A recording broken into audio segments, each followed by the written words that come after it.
Ano naman naisipan mo't niyaya mo ko dito? At tama ba yung narinig ko na ililibre mo ako? Ha? Tama ba yun? Ikaw manlilibre? Pare, alam mo kung bakit. Kasi, girlfriend ko na ulit si Angeline. Hoy, anong Angeline? Angeline! Patay na si Angeline. Baka si Lyra yung sinasabi mo. Nasa kanya yung puso ni Angeline. So parang si Angeline na rin yun. Kaya pwede ba, huwag mo nasiraan yung gabi ko. Uminom na lang tayo. Ayun yung alak ko. Oh, bottoms up, oh.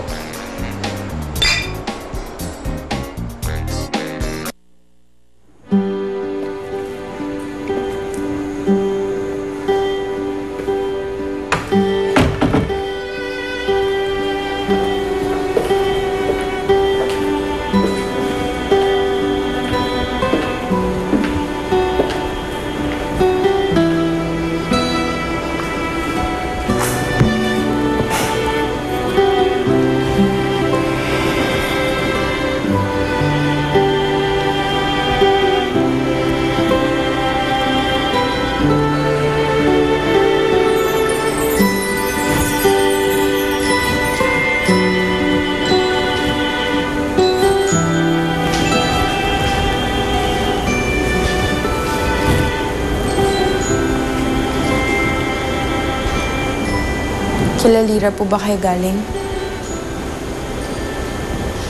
Vanessa.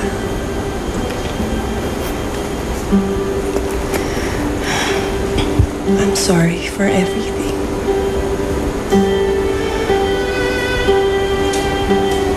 Mabuti naman at bumalik ka na. Masaya ako na kinakausap mo ko ulit.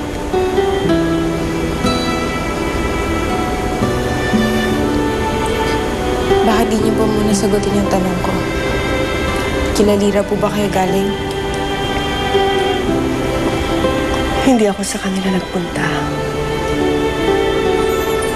Wala nang dahilan para makipag-usap o makipagkita pa ako sa kanila. Lalo na ngayon na hindi na maganda ang relasyon namin ni Zen. Kaya huwag ka nang magalit, Vanessa. Wala nang dahilan para pagsilosan mo pa si Lyra.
Hoy!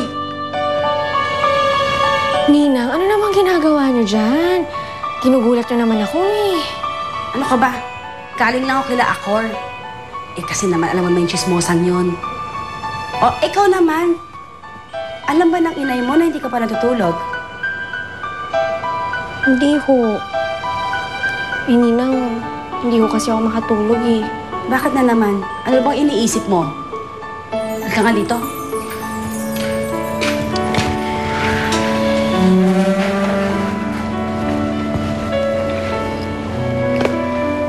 Huhulaan ko kung anong tumatakbo dyan sa utak mo.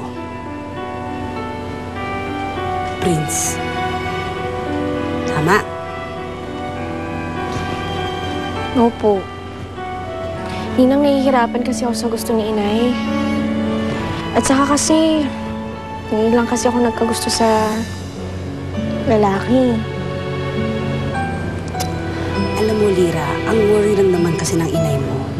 Baka kasi hindi totoo yung nararamdaman mo. Naintindihan mo ba ako?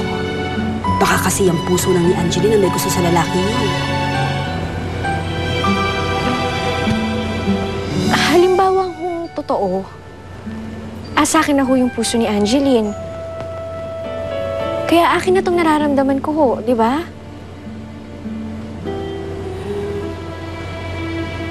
May tama ka. Pero si Prince, totoo ba ang nararamdaman niya para sa'yo? Baka naman ang gusto lamang niya ay ang puso ni Angeline na nasa iyo. Aba, Lira, yan ang dapat mong pag-isipan.